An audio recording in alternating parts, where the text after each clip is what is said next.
Hi everyone, it's good to see you or see you through the camera. I'm Mrs. Georgie. I'm glad you're here with me. I want to, actually here's our room a little bit, you could see. I'm here in our room. And I want to read a book to you today. Oh look, there's a couple of my rabbits. I like rabbits. We read Henry and Mudge in class. They were one of our favorite series. And those books are by Cynthia Rylant. And she wrote another series of books titled Mr. Putter and Tabby. And I want to read this book to you. Again, it's by Cynthia Rylant. And this one is titled Mr. Putter and Tabby Pour the Tea. And there you see Mr. Putter with his cat Tabby sitting on his lap. He's got his pajamas and his slippers on. And this says Putter. Mr. Putter and Tabby pour the tea. And we have this beautiful kitchen table with that tea kettle on the stove. And Mr. Putter's glasses and hat. And a set for tea. And it looks like he's expecting company. And here's the table of contents. Mr. Putter is chapter 1. Tabby, chapter 2. And Mr. Putter and Tabby in chapter 3.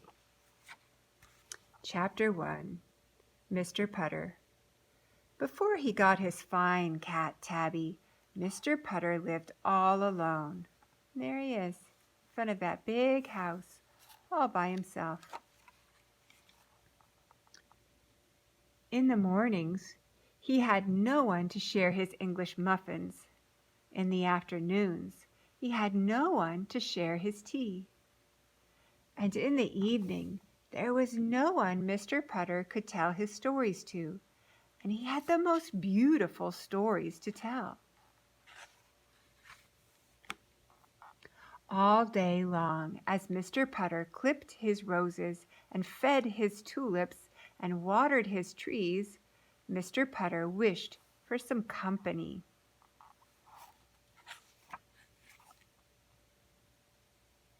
He had warm muffins to eat. He had good tea to pour, and he had wonderful stories to tell. Mr. Putter was tired of living alone. Mr. Putter wanted a cat. And look at that thought bubble. It's in the shape of a cat.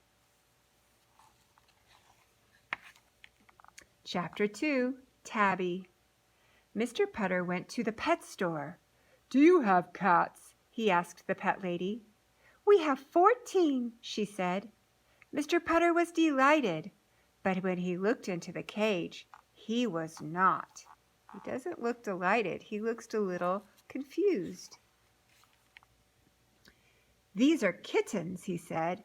"I was hoping for a cat." "Oh, no one wants cats, sir," said the pet lady. "They are not cute. They are not peppy." Peppy means lively. You're peppy, kids. Mr. Putter himself had not been cute and peppy for a long time. He said, "I want a cat." "Then go to the shelter, sir," said the pet store lady. "You are sure to find a cat." Mr. Putter went to the shelter. "Have you any cats?" he asked the shelter man. "We have a fat gray one, a thin black one, and an old yellow one," said the man. "Did you say old?" asked Mr. Putter.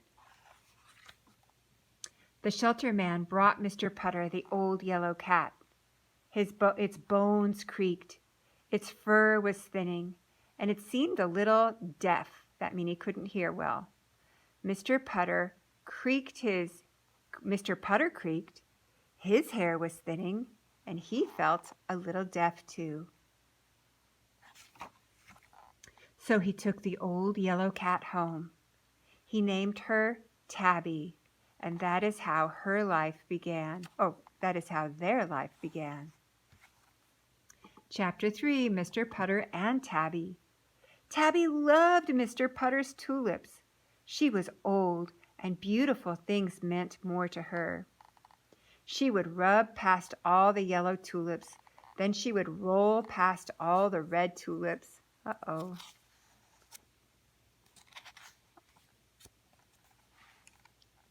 Then she would take her bath among all the pink tulips. Mr. Putter clipped roses while Tabby bathed. In the mornings, Mr. Putter and Tabby liked to share an English muffin. Mr. Putter ate his with jam. Tabby ate hers with cream cheese. In the afternoon, Mr. Putter and Tabby liked to share tea. Mr. Putter took his with sugar. Tabby took hers with cream. And in the evenings, they sat by the window, and Mr. Putter told stories. He told the most wonderful stories. Each story made Tabby purr. On summer days, they warmed their old bones together in the sun. On fall days, they took long walks through the trees.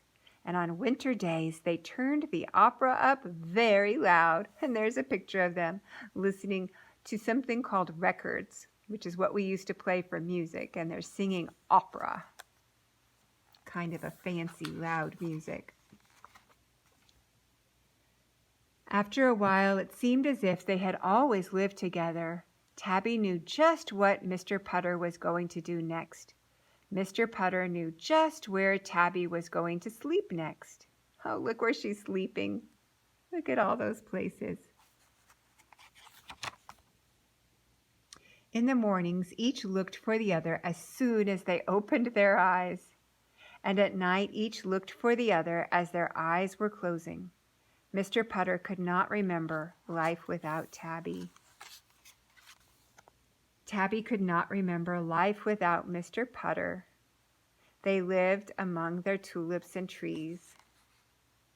And oh, look on the mailbox, it has Tabby's name too. They ate their muffins, they poured their tea, they turned up the opera, and enjoyed the most perfect company of all.